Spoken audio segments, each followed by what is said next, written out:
Hi guys, how are you? ഇന്നത്തെ ഞാൻ ഈ വീഡിയോയിൽ കാണിക്കാൻ വേണ്ടി പോകുന്നത് ചെറിയൊരു അൺബോക്സിംഗ് ആണ്. asus എന്ന് പറഞ്ഞ ലാപ്ടോപ്പാണിത്. ഇതാണ് ഇതിൻ്റെ കോൺഫിഗറേഷൻ. Core i7-8550U പ്രൊസസ്സറാണ്. പ്രൊസസ്സർ എന്ന് പറഞ്ഞാൽ കുറച്ച് ബെറ്റർ ആണിത്. ഓക്കെ, 2GB ഗ്രാഫിക്സ് ഉണ്ട്, 1TB hard drive, 8GB plus 8GB total 16GB Ram. Okay, നല്ലൊരു ഹൈ കോൺഫിഗറേഷൻ ആണിത്. ഏകദേശം നല്ലൊരു ചെറിയൊരു പ്രൈസിന് കൊടുത്ത് കമ്പനിയിൽ നിന്ന് കിട്ടിയതാണ്. അപ്പോൾ ഞാനിത് ഓപ്പൺ ചെയ്യാം.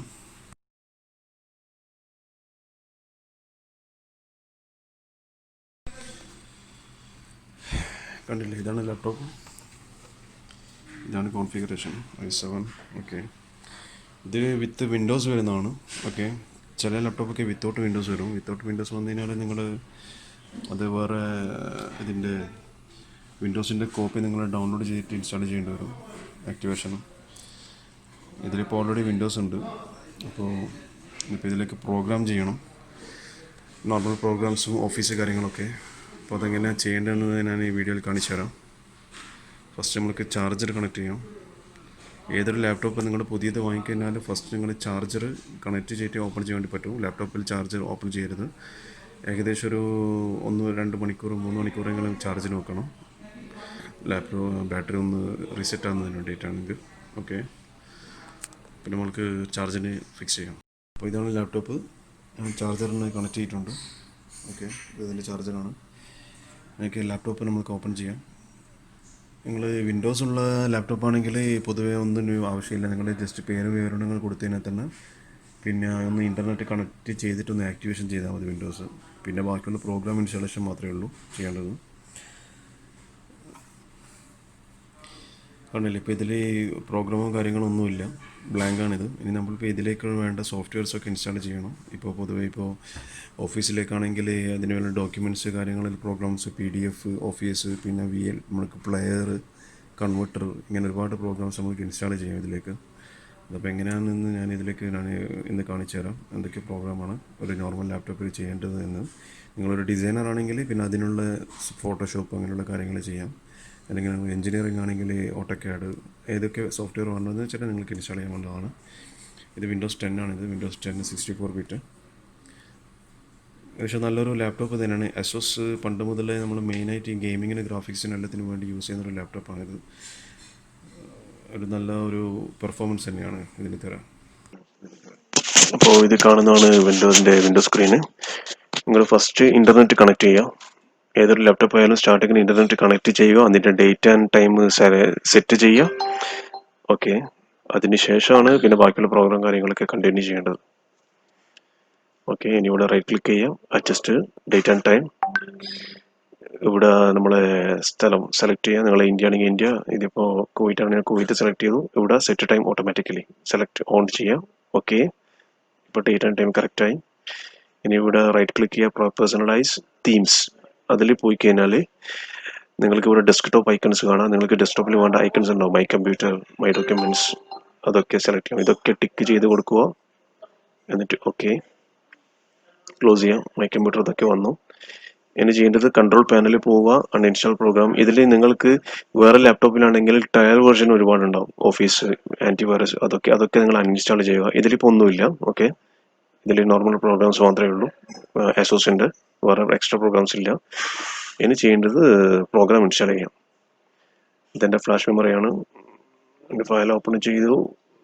ഓഫീസ് 2013 സെറ്റപ്പാണിത്.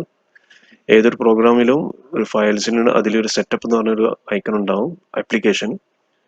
ഓക്കെ, ആ ആപ്ലിക്കേഷൻ നിങ്ങൾക്ക് ഡബിൾ ക്ലിക്ക് ചെയ്ത് കഴിഞ്ഞാൽ നിങ്ങൾക്ക് ഇൻസ്റ്റാളേഷൻ കണ്ടിന്യൂ ചെയ്യാം. അത് ഓഫീസിൽ ഇപ്പോൾ ബാക്ക്ഗ്രൗണ്ടിൽ നടക്കുന്ന ഇൻസ്റ്റാളേഷൻ. ഇനിയിപ്പോൾ നമുക്ക് വേണ്ട സോഫ്റ്റ്വെയർസ്, വിൻഡ്രാർ നമുക്ക് അത്യാവശ്യമാണ്. നമുക്ക് എന്തെങ്കിലും ഫയൽ കാര്യങ്ങളൊക്കെ എക്സ്ട്രാക്റ്റും മറ്റേ സിപ്പൊക്കെ ചെയ്യാൻ വേണ്ടിയിട്ട് അത് ഇൻസ്റ്റാൾ ചെയ്യാം. പിന്നെ വേണ്ട നമ്മൾക്ക് ഇൻ്റർനെറ്റ് എക്സ്പ്ലോറർ നിങ്ങൾക്ക് വേറെ എക്സ്ട്രാ വേണമെന്നുണ്ടെങ്കിൽ, ഇപ്പോൾ ഗൂഗിൾ ക്രോം ആണ് ഞാൻ ഇപ്പോൾ സെലക്ട് ചെയ്തത്, ഗൂഗിൾ ക്രോം ഇൻസ്റ്റാൾ ചെയ്യാം. ഇതൊക്കെ നിങ്ങൾക്ക് ഇൻ്റർനെറ്റിൽ നിന്ന് കിട്ടുന്ന സോഫ്റ്റ്വെയർ ആണ്, ഫ്രീ ആയിട്ട് കിട്ടുന്ന സോഫ്റ്റ്വെയർസ് ആണ്. മൾട്ടിമീഡിയയിൽ നമ്മൾ പ്ലെയേഴ്സ് കുറച്ച് ഇൻസ്റ്റാൾ ചെയ്യാം. വേണ്ട പ്ലെയേഴ്സ് ഒരു 2-3 പ്ലെയർ ഇൻസ്റ്റാൾ ചെയ്യുന്നതായിരിക്കും ഏറ്റവും ബെറ്റർ. കാരണം ചില വീഡിയോസ് ഒരു പ്ലെയറിൽ വർക്ക് ചെയ്യുന്നതിലാണ് മറ്റുള്ള പ്ലെയറിൽ വർക്ക് ചെയ്തെന്ന് വരും. അതിൽ കൊഡാക്ക് അതിനെ സപ്പോർട്ട് ചെയ്യാം. അപ്പോൾ അതിന് വേണ്ടിയിട്ട് നിങ്ങൾ 2-3 പ്ലെയറെങ്കിലും ഇൻസ്റ്റാൾ ചെയ്യുന്നത് ഏറ്റവും ബെറ്റർ ആയിരിക്കും.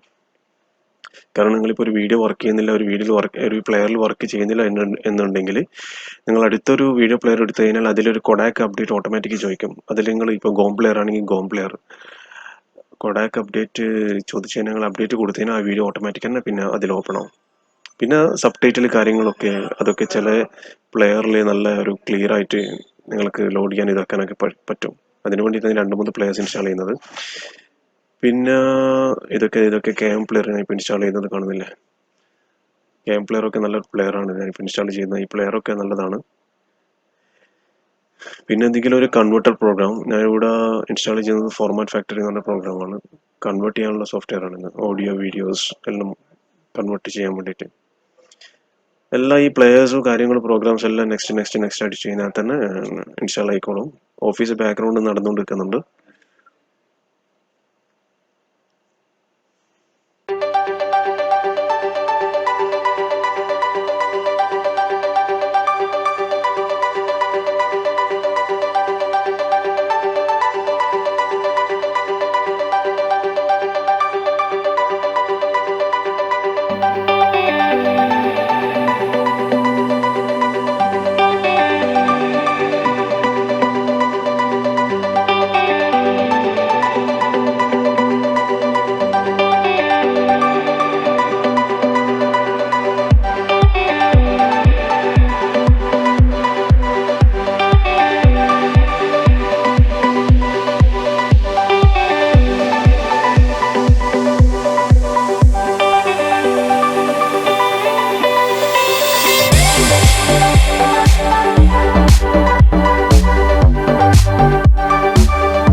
അക്രോബാറ്റ് റീഡറും PDF ഫയലൊക്കെ ഓപ്പൺ ചെയ്യാനും മെയിൽ ചെയ്യാനുള്ളതിനും വേണ്ടിയിട്ട് അക്രോബാറ്റ് നിർബന്ധമാണ്. അക്രോബാറ്റ് ഇന്റർനെറ്റ് ഫ്രീ ആയിട്ട് കിട്ടും. നിങ്ങൾക്ക് എഡിറ്റ് ചെയ്യണം അങ്ങനെയൊക്കെ ആണെങ്കിൽ അക്രോബാറ്റിന്റെ പ്രൊഫഷൻ നിങ്ങൾ ഡൗൺലോഡ് ചെയ്യണം. അത് നിങ്ങൾ ടൊറന്റിൽ പോയി കഴിഞ്ഞാൽ നിങ്ങൾ ഡൗൺലോഡ് ചെയ്യാൻ പറ്റും അക്രോബാറ്റ് പ്രൊഫഷൻ. അത് അങ്ങനെയാണെങ്കിൽ നിങ്ങൾക്ക് word to PDF to word edit ചെയ്യാം. PDF എന്തെങ്കിലും ഫയൽസ് അതൊക്കെ ചെയ്യാൻ വേണ്ടിയിട്ട് അക്രോബാറ്റ് പ്രൊഫഷൻ ചെയ്യുന്നത് ബെറ്റർ ആയിരിക്കും. എനിക്കിപ്പോൾ ഇതിലേക്ക് റീഡർ മതി, അതുകൊണ്ട് ഞാൻ റീഡർ ഇൻസ്റ്റാൾ ചെയ്തത്.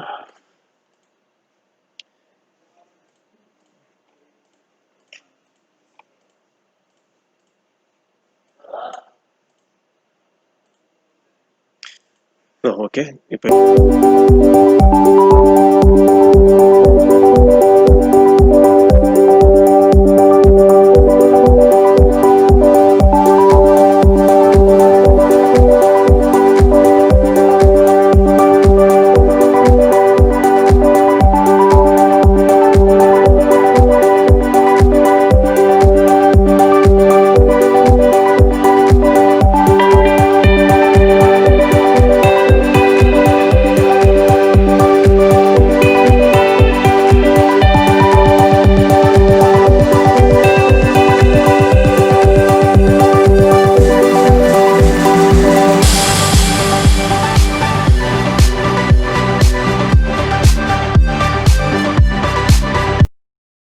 ഏകദേശം പ്രോഗ്രാംസ് എല്ലാം കംപ്ലീറ്റ് ആയിട്ടുണ്ട്.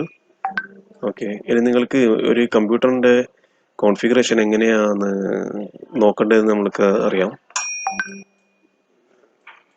അതിന് വേണ്ടിയിട്ട് ഇവിടെ മൈക്രോമീറ്റർ പ്രോപ്പർട്ടീസിൽ തന്നെ ഇവിടെ തന്നെ കാണിക്കും പ്രോസസ്സറും, പിന്നെ ഇവിടെ റാം കാണിക്കും 12 GB. ഓക്കെ, പ്രോസസ്സറും റാമും ചെക്ക് ചെയ്യേണ്ടത് ഇങ്ങനെയാണ്. അതിനുശേഷം നിങ്ങൾക്ക് ഇതിൻ്റെ ഗ്രാഫിക്സ് കാർഡ് ചെക്ക് ചെയ്യണമെങ്കിൽ റൈറ്റ് ക്ലിക്ക് ചെയ്യുക NVIDIA കൺട്രോൾ പാനൽ. അഥവാ AMD ഗ്രാഫിക്സ് ആണെങ്കിൽ അവിടെ AMD ഇതുണ്ടാവും. ഇത് NVIDIA കൺട്രോൾ പാനൽ. ഇവിടെ സിസ്റ്റം ഇൻഫർമേഷനിൽ പോയി കഴിഞ്ഞാൽ അവിടെ ഒരു വിസാർഡ് ഓപ്പൺ ആവും. അതിൻ്റെ തൊട്ട് താഴെ ഒരു ഡെഡിക്കേറ്റഡ് വീഡിയോ അവിടെ കാണാം. 2GB graphics. ഇത് 2GB ഗ്രാഫിക്സിനാണ്. 4GB ആണ്. 4GB ഗ്രാഫിക്സ് ഉണ്ടാവും. അങ്ങനെയാണ് വീഡിയോ കാർഡ് നമുക്ക് ചെക്ക് ചെയ്യേണ്ടത്. ഇനി നിങ്ങൾക്ക് അതിൻ്റെ ഹാർഡ് ഡിസ്ക് ചെക്ക് ചെയ്യണമെന്നുണ്ടെങ്കിൽ മൈ കമ്പ്യൂട്ടറിൻ്റെ റൈറ്റ് ക്ലിക്ക് ചെയ്യുക, മാനേജ്. ഈ മാനേജ് എന്ന് പറഞ്ഞാൽ ഇതിനുള്ളിലാണ് നമുക്ക് ഹാർഡ് ഡിസ്ക് കാണാൻ വേണ്ടിയിട്ട്, നമുക്ക് ഹാർഡ് ഡിസ്ക് പാർട്ടീഷൻ ചെയ്യാൻ വേണ്ടിയിട്ടും നമുക്ക് പറ്റും.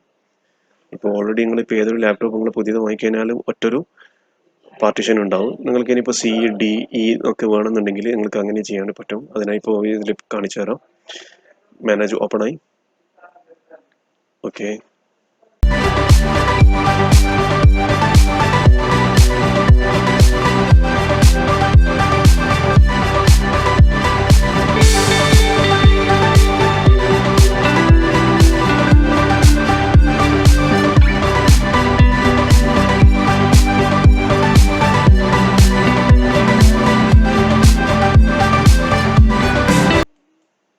ഇതിൽ ഡിസ്ക് മാനേജ്മെൻറ്റ് പ്രസ് ചെയ്യുക. കാണുന്നില്ലേ? ഇതാണ് ഹാർഡ് ഡ്രൈവ്. 1 TB. ഇതിൻ്റെ ഫ്ലാഷ് മെമ്മറിയാണ് താഴെ കാണുന്നത്. 1 TB ഹാർഡ് ഡ്രൈവ്. ഇനിയിപ്പോൾ നമ്മൾക്ക് ഇതൊന്നും പാർട്ടീഷൻ ചെയ്യണം. C, D രണ്ട് ആക്കേണ്ടി വരും. മൈ കമ്പ്യൂട്ടർ നമ്മൾ ഇവിടെ പോയി കഴിഞ്ഞാൽ കാണുന്നില്ലേ എൻ്റെ ഫ്ലാഷ്? അതിനെ റിമൂവ് ചെയ്യുന്നുണ്ട്. ഫ്ലാഷ് മെമ്മറി ഇവിടെ കാണുന്നില്ലേ? C drive. ഓക്കെ, ഇത് എൻ്റെ ഫ്ലാഷ് മെമ്മറിയാണ്. ഓക്കെ, നിങ്ങൾക്ക് ഇനി C-D വേണമെന്നുണ്ടെങ്കിൽ ഞാൻ ഫ്ലാഷ് മെമ്മറി റിമൂവ് ചെയ്തിട്ടുണ്ട്. C-D വേണമെന്നുണ്ടെങ്കിൽ ഒന്നും ചെയ്യേണ്ട. മൈ കമ്പ്യൂട്ടറിൻ്റെ അവിടെ മാനേജറിൽ തന്നെ പോവുക. എന്നിട്ട് അവിടെ ഡിസ്ക് മാനേജ്മെൻറ്റ്, എന്നിട്ട് അതിൽ ഹാർഡ് ഡിസ്കിൻ്റെ അവിടെ റൈറ്റ് ക്ലിക്ക് ചെയ്യാൻ ഷ്രിങ്ക് കൊടുത്താൽ മതി. ഷ്രിങ്ക് കൊടുത്തു കഴിഞ്ഞാൽ നിങ്ങൾക്ക് എത്ര കപ്പാസിറ്റി വേണ്ടതെന്ന് വെച്ചാൽ നിങ്ങൾ ഇത് കൊടുക്കുക, അത് പാർട്ടീഷൻ ആയിക്കോളും. അപ്പോൾ ഇങ്ങനെയാണ് ഒരു പുതിയൊരു ലാപ്ടോപ്പ് കിട്ടിക്കാനാണ് നിങ്ങൾ പ്രോഗ്രാം ചെയ്യേണ്ടതും പിന്നെ ആക്ടിവേഷനും ഇതൊക്കെ ചെയ്യേണ്ടതും അതിൻ്റെ കോൺഫിഗറേഷൻ നോക്കേണ്ടതും ഇങ്ങനെയൊക്കെയാണ്. അപ്പോൾ ഈ വീഡിയോ ഇഷ്ടമാണെങ്കിൽ ഷെയർ ചെയ്യുക, സബ്സ്ക്രൈബ് ചെയ്യുക. അടുത്തുള്ള ബെൽ ബട്ടൺ പ്രസ് ചെയ്ത് കഴിഞ്ഞാൽ തൊട്ടടുത്ത വീഡിയോ നിങ്ങൾക്ക് നോട്ടിഫിക്കേഷനായി ലഭിക്കുന്നതായിരിക്കും. അതുവരേക്കും താങ്ക് യു.